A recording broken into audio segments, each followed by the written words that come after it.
Palakpakan natin si Lord. Hallelujah! Sumigaw nga po tayo, Hallelujah! Hallelujah! Ayun, salamat sa Panginoon.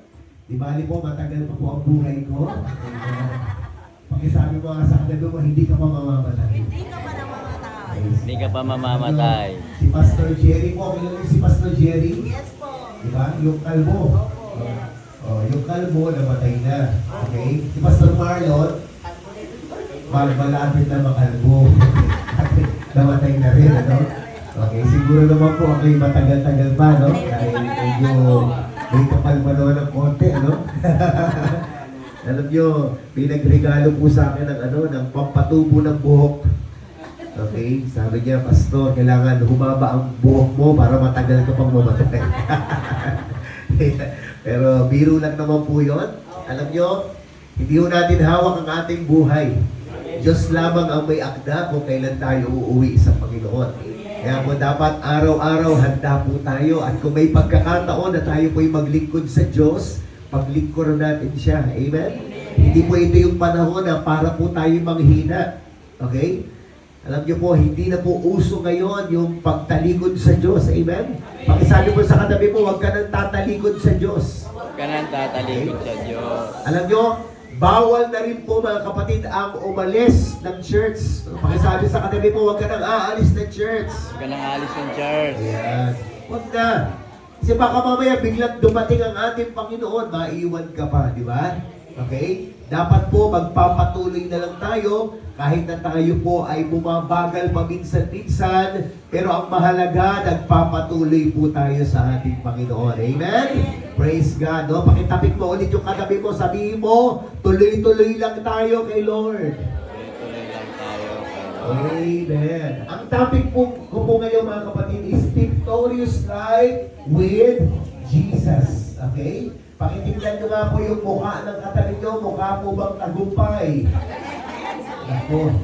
Kanina, praise and worship natin, parang yung iba ho, ganyan lang ho pumalakpak. No? Yung iba hindi pumapalakpak. Okay? Di ba? Alam niyo po, tayo po ay tagumpay kay Kristo. Amen po ba? Yun ang gusto kong maintindihan ninyo. Kahit na wala kang pera ngayon, tagumpay ka kay Kristo. Amen. Amen.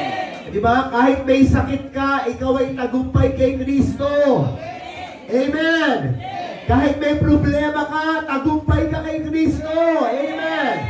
Praise God. Yun po yung sinabi po ng salita ng Diyos. At ito po yung ating pong tatalakayin ngayon. Tayo po muna yung manalangin sa oras na ito. Sa ngalan ng aming Diyos, Diyos Ama, Diyos Anak, at Diyos Espiritu Santo. Dakilang Diyos, kami pong lahat ay nagpapakumbaba sa inyong harapan. Inaamin namin, Lord God, na wala kaming magagawa kung wala ka sa amin. Lord God, salamat sa biyaya ninyo na kami po ay nagpapatuloy, Panginoon. Lord, iba-iba po ang aming sitwasyon at kalagayan. Meron sa amin dito, Panginoon naman, na punong-puno po ng problema at suliranin. Panginoon, meron sa amin dito na may sakit at karamdaman. Lord God, salamat po sa biyaya mo na kami po, Panginoon, ay nagpapatuloy. Lord God, dalangin namin hanggang ikaw ay dumating. Hanggang ikaw, Panginoong Diyos Ama, Lord God, ay dumating, matagpuan niyo kaming lahat na nagpapatuloy sa iyo, Ama. Lord, salamat po, dalangin ko, maging tapat po kami hanggang sa huling hininga ng aming buhay. Salamat sa iyo, Lord God. Salamat sa buhay po ni Pastor Romy, Panginoon ni Pastora Abet, Lord God. Salamat sa mga pastor na narito, Ama. Salamat, Lord God, sa iglesia nito, Lord God, na iyong pinagpala. Salamat po, dakilang Diyos, ibinabalik namin sa iyong papuring pagsamba. Ito po yung aming panalangin sa pangalan ng aming Panginoong Jesus, at ang lahat ng tagumpay kay Kristo ay sumigaw ng Amen. Palakpakan natin ang ating Panginoon. Hallelujah. Praise God. Sabi po ng 1 Corinthians chapter 15, sabi po ng verse 57, sabi po, sabay-sabay tayong magbasa. Sabi po dyan, but thanks be to God. So, sabi nga po natin, thank you, Lord. Thank you, Lord. Sabi dyan, but thanks be to God, He gives us the victory. Sabi nyo nga po, victory. Victory. Lakasan natin, victory. Victory. Sabi doon, na nagbigay sa atin ng tagumpay. Amen. Pakisabi mo nga sa katabi mo, isa kang tagumpay. Sa kang tagumpay. Amen. Diba? At ang tagumpay nito mga kapatid ay nagmula daw kay, kanino daw po? Kay Lord Jesus Christ. Amen. Mga kapatid, yung tagumpay ko pala at saka tagumpay mo, mga kapatid, galing pala kay Jesus Christ. Amen. Kaya alam niyo po, walang sino man ang pwedeng magmalaki o magpayaman. Kung ano man ang meron tayo ngayon, galing sa Diyos yan. Amen po ba? Diba? Ikaw man ay may kayamanan, ikaw man ay tagumpay, mga kapatid, ano? Lahat ng yan ay dahil sa biyaya lang ng Diyos. Amen? Sabi ng Biblia, dumating tayong hubad sa lupa, aalis din tayong hubad. Amen po ba? Dumating tayong walang dala-dala, aalis tayo ng walang dalang-dala. Kaya nga po kung ano man ang meron tayo, si Lord lang ang nagbigay niyan. Hindi yan dahil sa lakas natin at galing natin, lahat ng yan ay galing lamang sa ating Panginoon. Amen? Isang papalakpakan po natin ang ating pong Panginoon, di ba?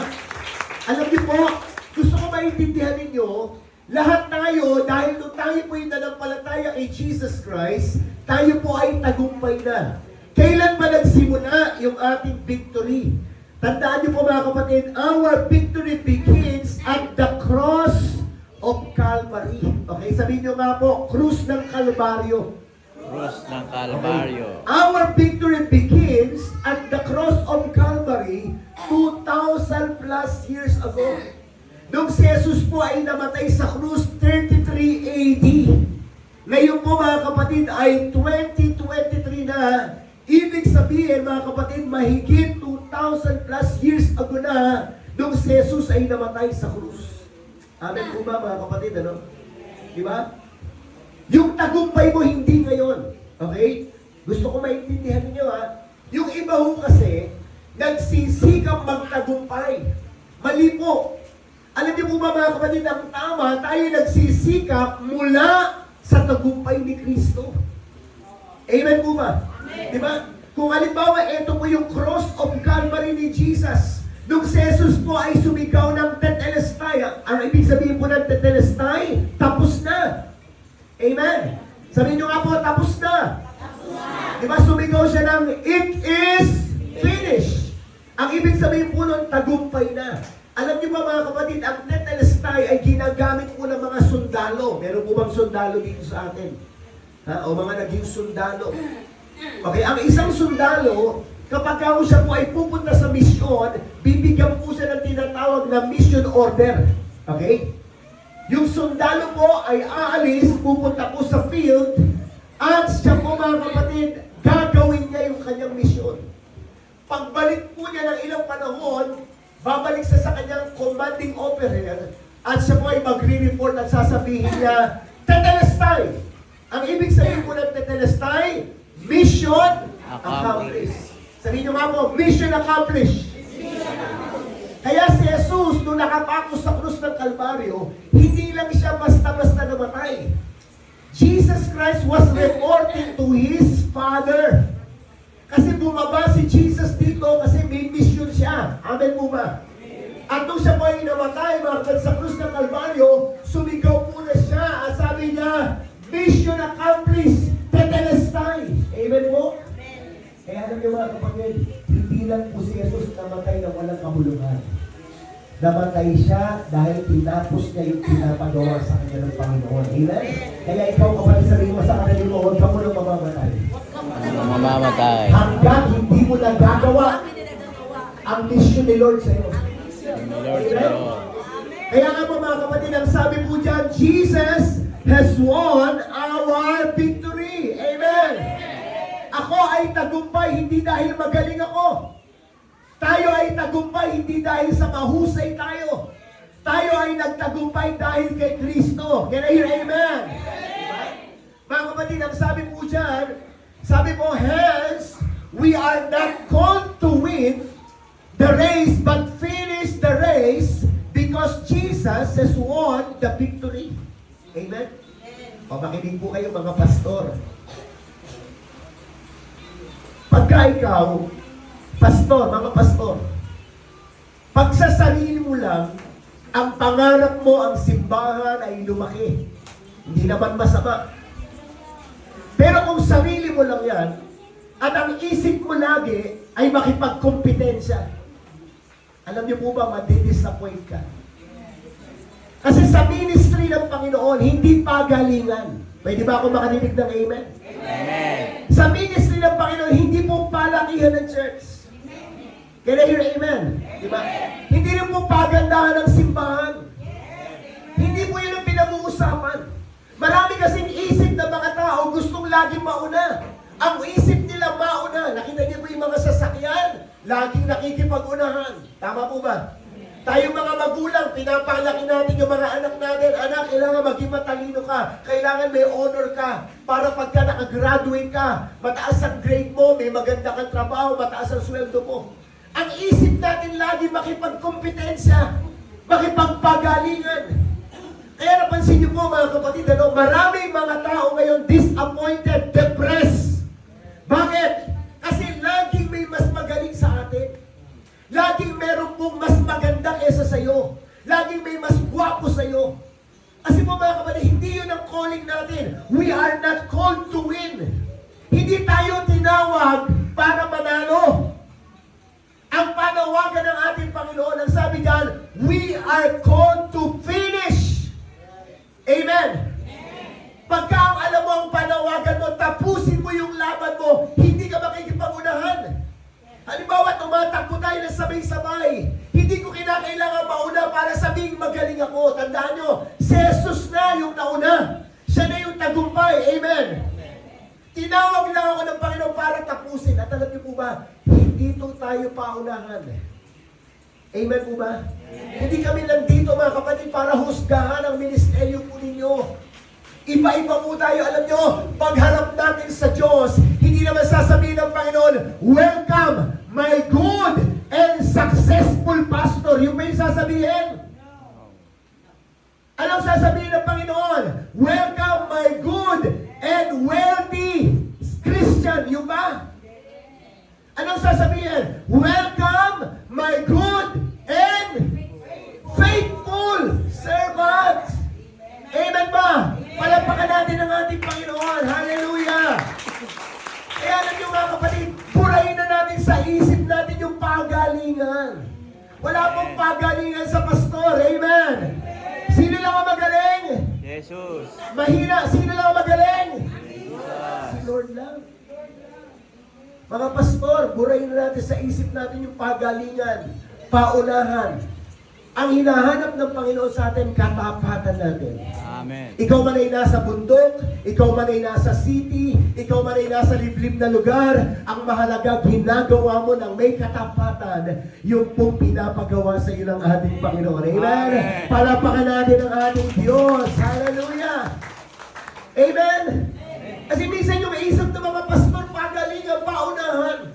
Mas magaling siya, naiiwan ka. Alam niyo po, pag kinumpara natin yung ministeryo natin sa iba, dalawa lang ang pwedeng mangyari. Una, pwede kang magmayabang at magmalaki. Uy, mas malaki ang church ko. Diba? Isang pagka nagkamali po yung mga pastor ang pinag-uusapan, ABC. Alam niyo ba yung ABC? Ano yung ABC? Attendance. Diba? Uy, ilan ang miyembro mo? Eh, nasa bundok ka, 10 lang ang miyembro mo. Paano mo ikukumpara sa lungsod na 500 ang miyembro? Sa Lord, hindi usapan ng attendance. Pwede ba ako makarinig ng amen? Amen. Diba? Pangalawa, mga pinag-uusapan, building. Diba? May aircon ba yung church mo? Nung unang punta ko dito, mga kapatid, wala pang salamin. Diba? Okay? Pero ngayon, may salamin na.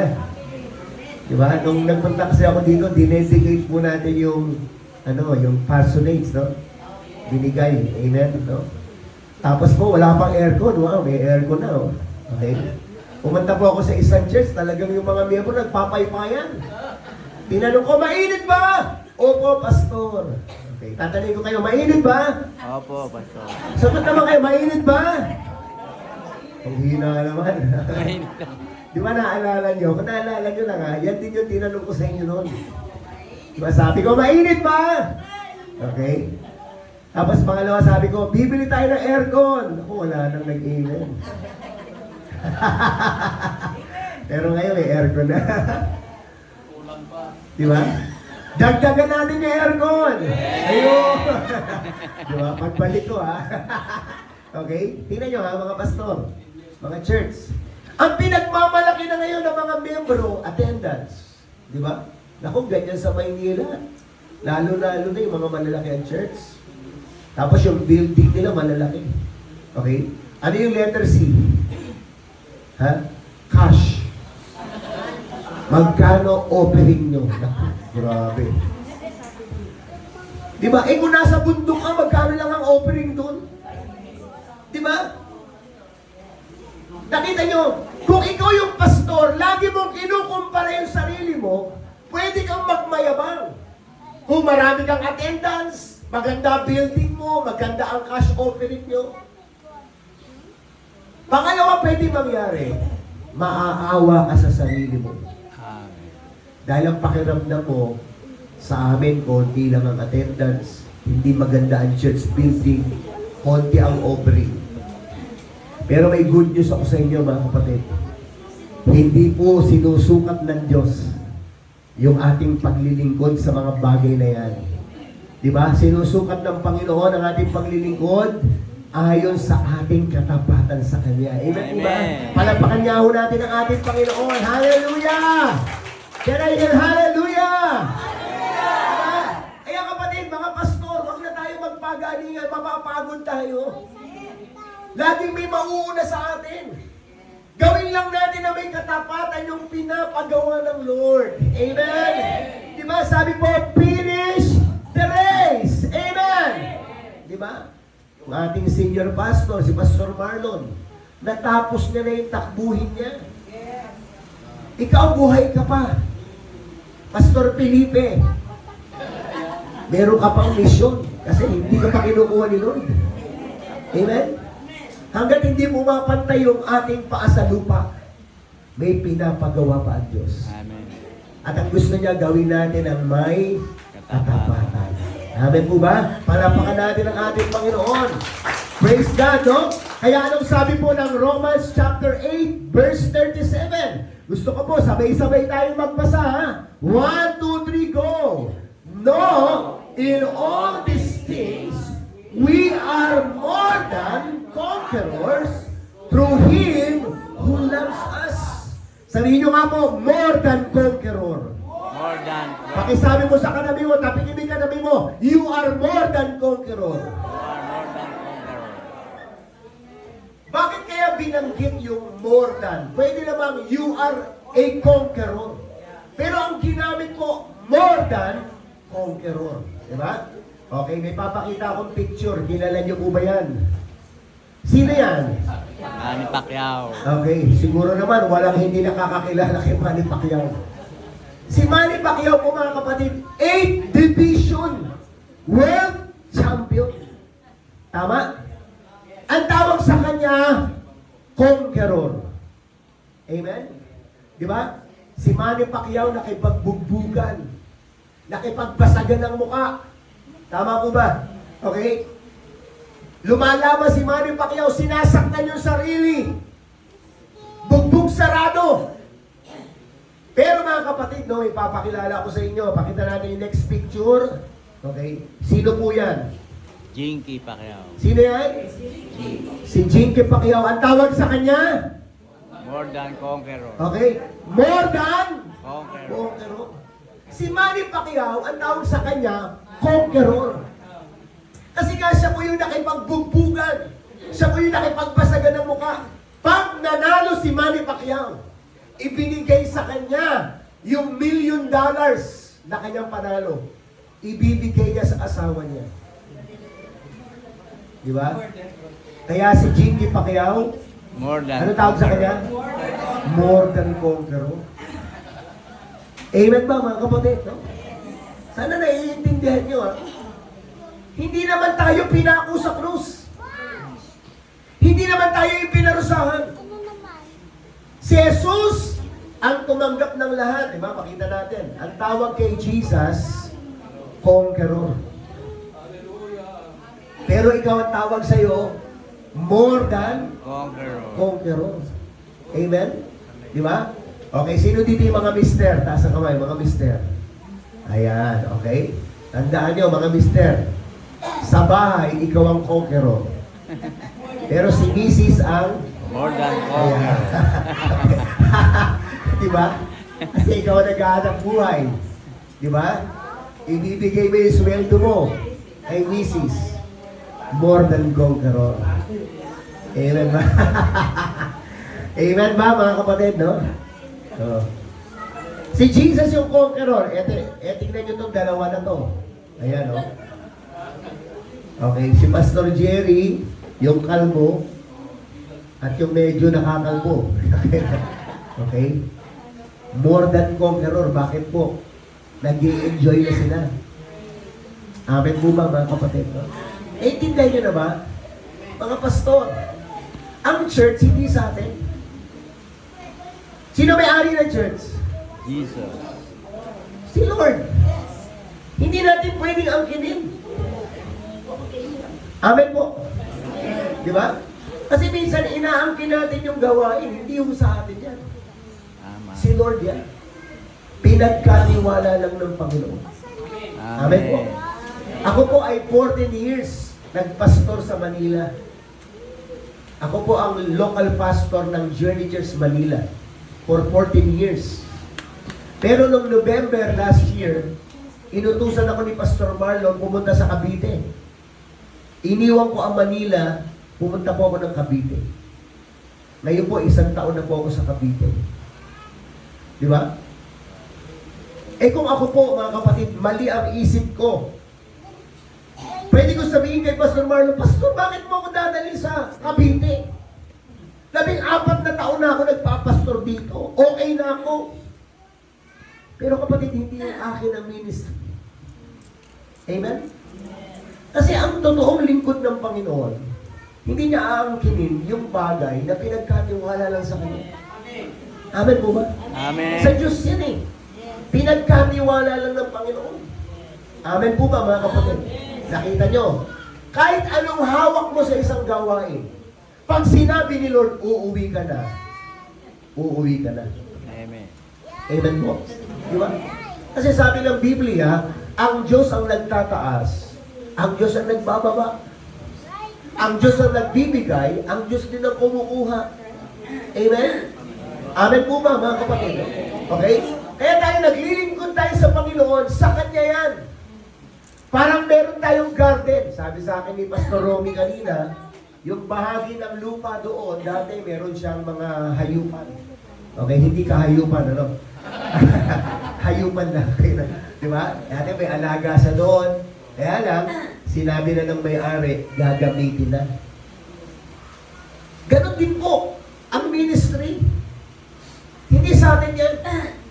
Kaya po nag-aaway-away ang maraming lingkod ng Panginoon dahil inaangkin ang ministry. Hindi natin dapat angkinin ang ministry. Ang church, hindi na natin pwedeng angkinin. Kahit yung bahay natin, kahit anumang bagay na meron tayo, hindi natin pwedeng angkinin. Dahil yan ay pinagkatiwala lang ng Panginoon. Amen po ba, mga kapatid, no? Di ba? So ano, ulitin natin. Ano sabi po? Reminders natin, ano? Basahin natin. No, in all these things, we are more than conqueror through Him who loves us. Binanggit yung in all these things, sa lahat daw ng mga bagay na ito, tayo po ay higit na mananagumpay dahil kay Kristo. Amen? Ano-ano daw po yan? Basahin natin yung verse 38. Basahin natin. For I am convinced that neither death nor life, neither angels nor demons, nor the present, nor the future, nor any powers, tuloy natin, neither height, kasi tuloy mo, neither height nor depth, nor anything else in all creation will be able to separate us from the love of God that is in Christ Jesus our Lord. Wala daw makakapaghiwalay sa atin. Hindi daw po, mga kapatid, ang kamatayan. Hindi po ang buhay. Tama po ba, mga kapatid? Hindi po yung mga sitwasyon. Hindi ang utang. Hindi ang karamdaman. naghihiwalay sa atin sa Diyos. Grabe po yung pagmamahal sa atin ng Panginoon. Amen po ba? Pakisabi mga saktabi mo, mahal ka ni Lord. Mahal ka ni Lord. Praise God. Alam nyo, kumuha po ako ng ibang version. Iisa-isahin natin. Ang ganda lang pag-aralan. Okay, tingnan natin. Pakita mo, brother. Tingnan nyo yung Romans 8:37. Sabi po ng International Reader's Version, basahin natin. No, in all these things, we will do even more than win. Kaya nga hindi natin kinakailangan makipag-unahan. Alam niyo, sa Maynila, sobrang traffic doon. Tama? Alam niyo, yung mga driver ngayon, ang hina ng pasensya, ayaw maghintay. Di ba, laging gigit ng gigit, makikipag-unahan. Ako po, ang ugali ko, hindi na ako nakikipag-unahan. Ang katuwiran ko ganito, magkikita rin tayo sa traffic light. Tama? Nakipagsiksikan ka pa, pwede ka pa maka-aksidente, pwede ka ma-aksidente. O pagdating sa traffic light, nakita mo, titignan ko yung driver. Kita mo, nagkita rin tayo dito. Nagmamadali ka pa. Alam niyo ba mga kapatid, hindi tayo nakikipag-unahan sa gawain ng Diyos. Hindi tayo palakihan ng church. Burahin niyo na sa isip niyo yan. O, makinig po ha. Kung pagkakatiwalaan ka ng Diyos ng mas malaki salamat. Di ba? Kasi yan po yung parable of talents. May binigyan ng 5,000 talents, may binigyan ng 2,000 talents, may binigyan ng 1,000 talents. Ano sabi? According to each abilities. Hindi lahat talaga pinagkatiwalaan ng malaki. Hello? Diba? Ngayon kung pipilitin mo na pipilitin, lagi ka nakatingin sa iba, nasasaktan ka. Sasabihin, Lord, unfair mo naman. Bakit yung ibang gawain lumalago? Yung gawain ko parang hindi lumalago. Kasi compare ka ng compare. Tumingin ka lang sa ibinibigay ng Diyos at pinapagawa ng Diyos. Kasi ang promotion hindi galing sa tao. Ang promotion kanino galing? Kay Lord. Kay Lord. Sabi ng Bible, kung mapagkakatiwalaan ka sa maliit, pagkakatiwalaan ka sa malaki. Amen. Palapakan natin ang ating Panginoon. Okay, ibang version naman. Christian Standard Bible. Ano sabi po? No, in all these things we are more than victorious. Another version. No, in all these things we have complete victory. Sana naiintindihan nyo Tayo po kapatid, nung pinagtagumpay tayo ni Lord, kompleto. Nung namatay siya sa krus ng Kalbaryo, kompleto. Tinubos tayo ng Panginoon, hindi kalahati, hindi triple, hindi one-fourth. Buong buo! Amen! Diba? Palapakan natin si Lord. Hallelujah! Panghuli, tingnan nyo yung Living Translation, ang ganda. Sabi po, no, despite all these things, overwhelming victory is ours. Bakit ko sinishare to? Marami kasing pastor ngayon, luhaan. Pagod. Maraming Kristiyano, hindi satisfied. Pero pag naintindihan ko, grabe yung ginawa ng Panginoon sa krus. Kaya ang tawag sa cross ni Jesus, the finished work of Christ is a complete work of the Lord. Walang kulang sa iyo. Pakisabi mo sa akin mo, walang kulang sa iyo. Walang kulang sa iyo. Walang kulang sa atin. Kompleto na yan. Amen po ba? Diba? Kaya nga, diba, sinasabi ko sa inyo, kung tayo man ay naglilingkod, hindi tayo nagpapagalingan. Dapat po, Pastor Romy, nagpapalakasan tayo. Amen. Amen? Kasi matagal nang tapos Amen po ba? Nagtutulungan na lang tayo. Kaya yung mga pastor na nasa bundok, pinapalakas natin para tayo po mga kapatid ay tumakbong muli. Amen? Para tapusin yung ating takbuhin. Pero hindi para magtagumpay kasi nagtagumpay na si Kristo. Amen po ba? Kaya pag eto po alam niyo pag naintindihan niyo, gagaan ang buhay. Hindi ko kinakailangan pagulitin ng sarili ko. Amen po ba? No? Ito po, for the glory of God, hindi po pagmamalaki. Tayo po ay nakaisang taon na po sa Cavite. Ngayon po, nasa 250 po ang congregation po natin doon. Yun ay biyaya ng Panginoon. Amen po ba? No? Kami po ay, kung katulad nyo, Pastor, bumabiyahe po kayo. Kami po ng pamilya ko, 2 oras ang biyahe namin. Bit-bit ko yung 2 anak ko. Minsan po, gigising po kami ng 5:30 in the morning.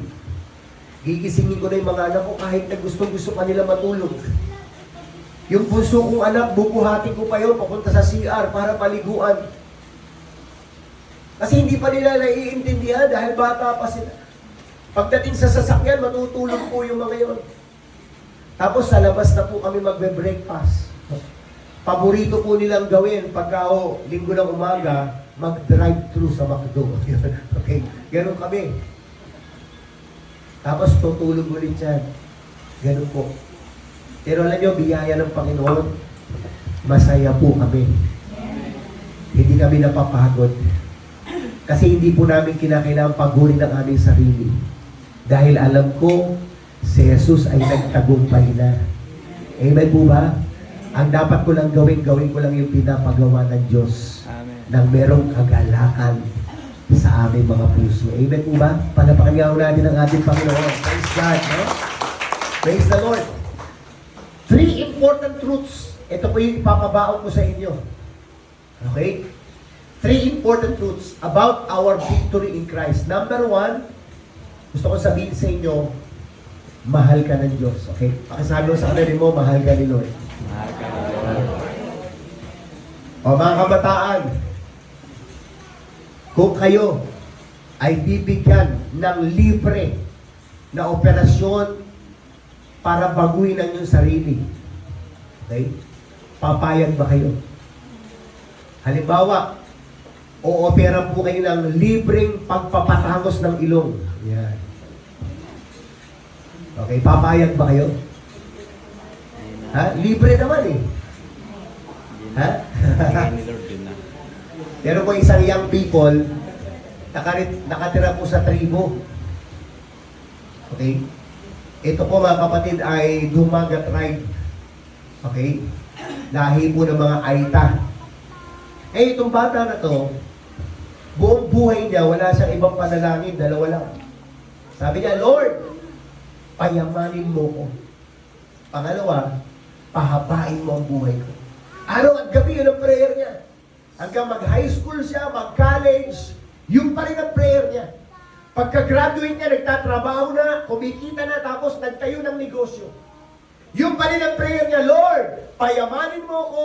Pangalawa, pahabain mo ang buhay ko. Nung may pera na po siya, nagpunta po siya mga kapatid sa isang beauty clinic. Aba, yung buhok niyang kulot, nagpa-straight. Tapos nagpariban. Wow! Tapos yung ilong niya na pango, pinatangos. Tapos po yung balat niya na maitim, pinaputi. Pati singit, pinaputi.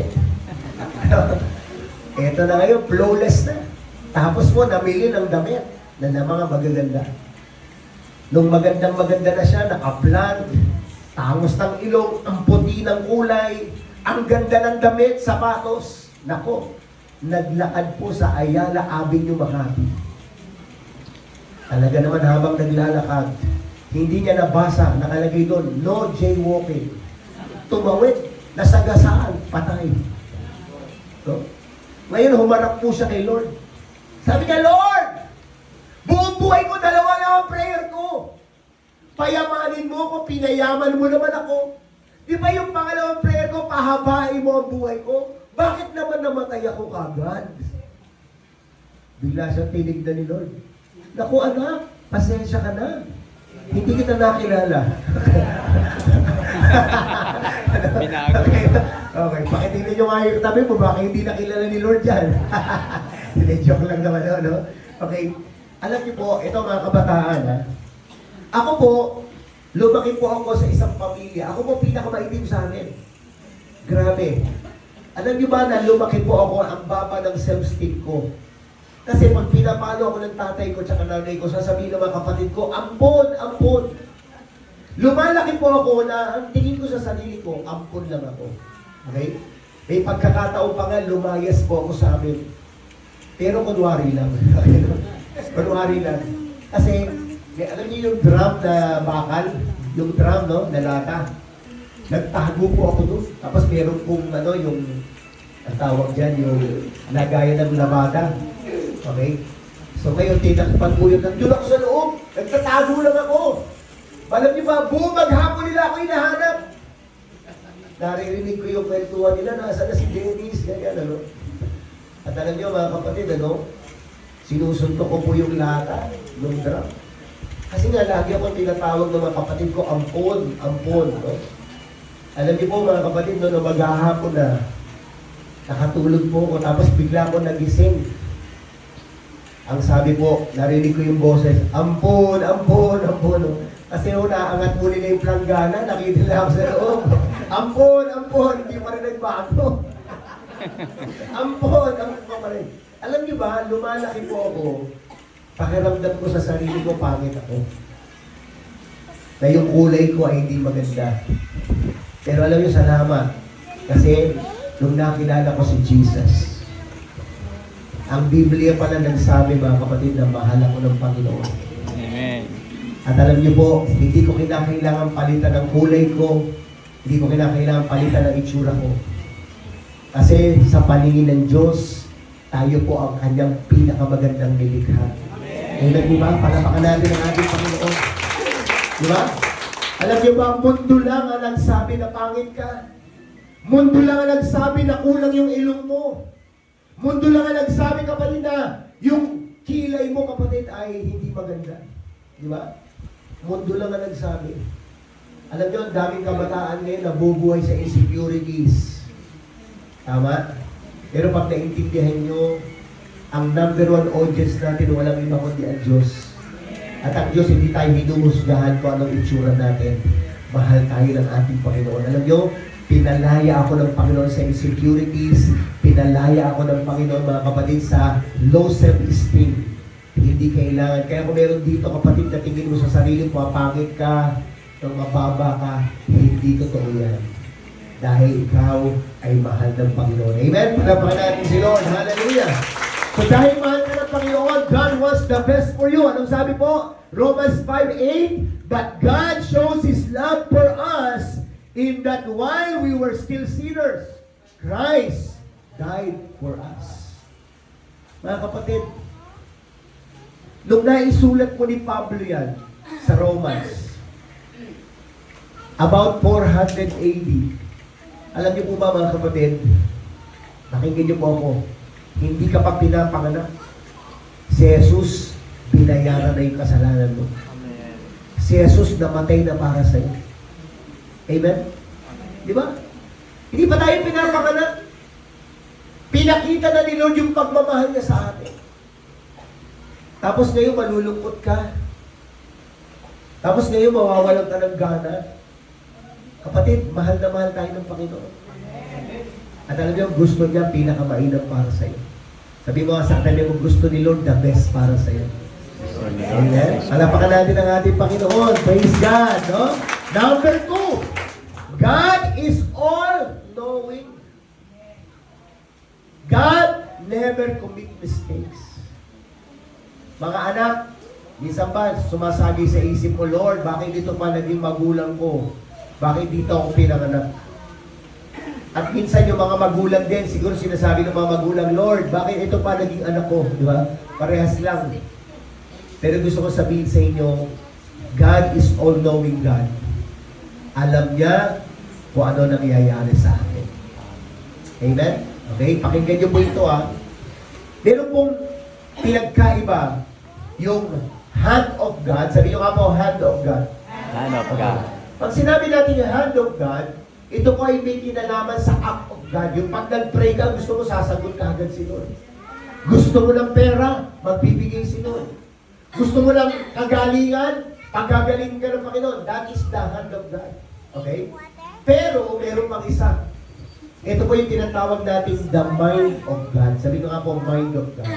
Mind of God. Yung mind of God, ito po yung overall plan of God. Okay, di ba? Si engineer, no? Gumagawa po kayo ng blueprint. Tama po ba?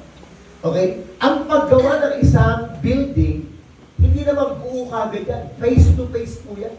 Di ba? Phase 1, phase 2. Ganito pala yun. Pag naintindihan mo yung mind of God, ito yung finished product, ito yung blueprint ng Panginoon, hindi ka magke-question kung nandito ka pa lang sa phase 1 or sa phase 2. Tama po ba? Di ba? Kung gagawa ka ng isang building sa isang lugar, titibagin mo muna yung lumang nakatayo. Huhumayin mo pa at gagawa ka ng pundasyon. Tama po ba? Eh, yun ang pinakamahirap.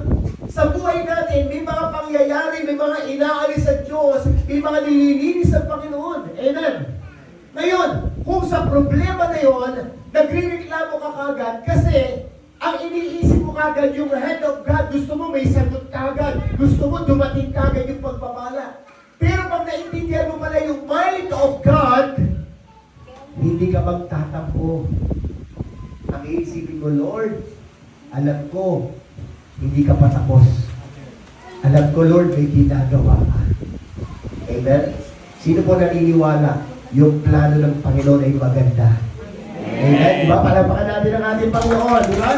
Ano sabi ko, mga kapatid? 1 John 3:20, wherever our hearts condemn us, for God is greater than our hearts, and He knows everything. Alam ng Diyos ang lahat. Jeremiah 29:11, ano sabi po? For I know the plans I have for you, declares the Lord God Almighty. Plans to prosper you and not to harm you, declares the Lord God Almighty. Plans to give you hope in the future, declares the Lord God Almighty. Yun po yung nasa original version. 3 beses binanggit, declares the Lord God Almighty. Ibig sabihin, kumbaga ho sa salitang kanto, isinugal ng Diyos yung pangalan niya. 3 beses niya binanggit, declares the Lord God Almighty. Bakit? Kasi maganda ang plano ng Diyos. Amen po ba? Kapag tapikinig katabi mo, sabihin mo, may magandang plano si Lord sa iyo. May magandang plano Praise si Lord. God. Panghuli, ito na po yung panghuli. God is all-powerful God. He will help you all the time. Alam niyo ba, ang Diyos ang tutulong sa atin. Amen po ba? Alam mo, ang tawag ko dito, grace of God. Sabi niyo nga po, grace of God. Grace of God. Kung titignan niyo po yung Philippians 1:6, ang sabi po doon, He who began a good work in you will carry it to completion. Yung word na carry, ang ibig sabihin po noon, bibit-bitin ka ng Diyos. May mga panahon talaga, mga pastor, umaayaw na tayo. Tama ba? Mga kapatid, di ba minsan, pagod ka na, sumusuko ka na, ayaw mo lang dumalo, gusto mo na mag-quit, pero napansin mo, hanggang ngayon, nandito ka pa rin. Kasi yung biyaya ng Panginoon, bibit-bitin ka. Kahit sumusuko ka na, si Lord itutulak ka pa rin. At gusto niya magpatuloy ka. Amen po ba, mga kapatid? Palakpakan natin ng ating Panginoon. Sige po, malakas na palakpak. Salamat sa biyaya ng Diyos. Amen! Alam niyo po, noong 2001, ako po ay muntik na mag-quit sa akin po paglilingkod. Kasi ang hirap ng buhay. Maagang namatay ang tatay ko. Ako po ay nag-graduate po ng mechanical engineering sa UE. Sabi ko, Lord, magtatrabaho na lang ako. Kasi mas mabuti pa. Pero alam niyo po, umakyat po ako ng prayer mountain. Tapos doon sa prayer mountain, pinausap ako ng Panginoon. Napiliin ang paglilingkod. Alam niyo po ba, mula po noong 2001, tayo po ay nag-full time. Hanggang ngayon, 2023, hindi po tayo pinabayaan ni Lord. Amen. Amen? Hindi po nagpabaya ang ating Panginoon. Alam niyo po, ayan, hindi tayo pinabayaan ni Lord. Ang Diyos po ay mabuti. Amen. Amen? Nung ako po ay nag-full time, 2001, sabi ko, Lord, sige, sinusuko ko na po sa inyo yung aking profesyon. Mula ngayon, hindi na po ako magtatrabaho. Kaya mula ng 2001, hindi na po tayo nagtrabaho, nag-full time na po. Noong taon din po na yon, pinaranas po ng Panginoon na makapunta po tayo ng ibang bansa. Tapos po, sunod-sunod na. Sunod-sunod na. Alam nyo, biyaya ng Panginoon, 3 beses po tayong dinala ng Diyos sa Israel. Wala pong bayad. Libre mo lahat. Amen po ba? Palapakan natin ang Panginoon. Diba? Alam nyo, pag nagre-reunion po kami ng mga classmate ko noong college, nakikita po nila, sila po nagpapapray over. Nire-respeto po nila yung pagiging pastor natin. At alam niyo po yung difference, may mga kasama din po akong mga engineer, hindi po nila naranasan yung pinaparanas ng Panginoon. Hindi po nila naranasan yung makasama kayo, makapunta po kami sa mga bundok, sa mga tribo, dahil sa paglilingkod sa Diyos. Amen po ba?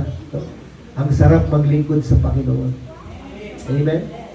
At kung ako po'y tatanungin, hindi ko pinagsisisihan na ako'y naglingkod sa Diyos. Kasi nga po, ang Diyos, alam niya ang lahat. Mahal niya tayo at siya din ang tutulong para makayanan natin ang lahat. Amen? Pakisabi mo nga sa katabi mo, kaya mo yan. Kaya mo yan. Okay? Magko-close na ako sa isang verse. Sabi po ng Psalm 121, verse 1 and 2. Ito po ay si David.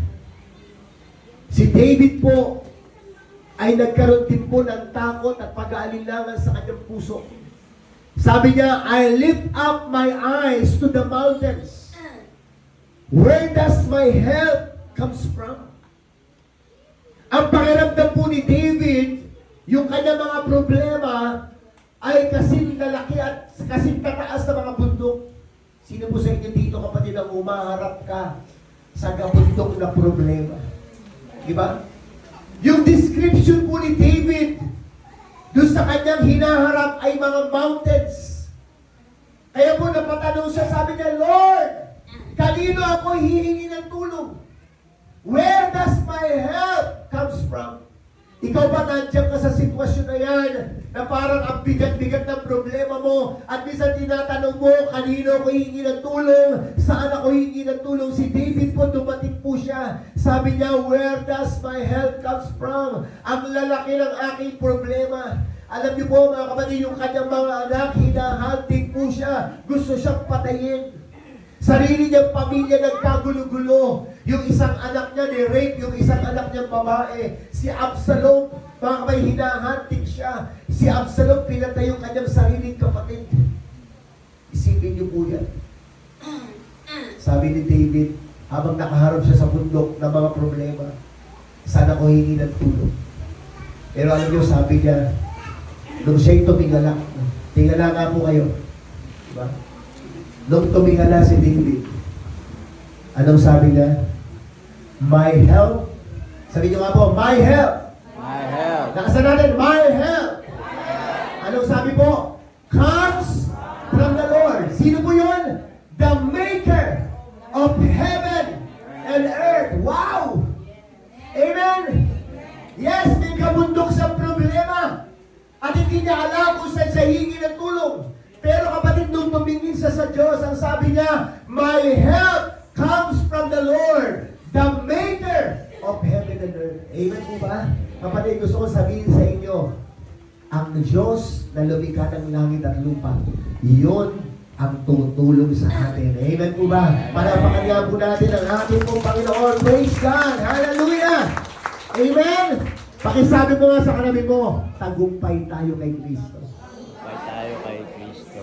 Si Jesus, nung siya'y namatay, 2,000 plus years ago, makinig po kayo ha, gusto ko maintindihan yung ginawa ni Jesus. Hindi tayo nagpapatuloy para magtagumpay. Tama? Mali yun. Tayo po ay nagpapatuloy mula sa tagumpay. Hindi para magtagumpay. Tayo nagpapatuloy mula sa tagumpay. Sino ang gumawa? Lord. Si Kristo. Kaya pala, hindi ako dapat mapagod. Hindi ako manghina. Kasi hindi lang ako lumalaban para sa sarili ko. Hindi yun sa sariling lakas ko. Kasi ang ginagawa natin, nagpapatuloy tayo para magtagumpay. Mali po. Nagpapatuloy tayo mula sa tagumpay ni Kristo. Amen? Hindi mo kailangan pagurin, saktan ng sarili mo. Bakit? Kasi lumalakad tayong tagumpay mula sa tagumpay ni Kristo. Amen? Palapakan nga ho natin ang ating Panginoon. Praise God. So ngayon po tayong lahat ay going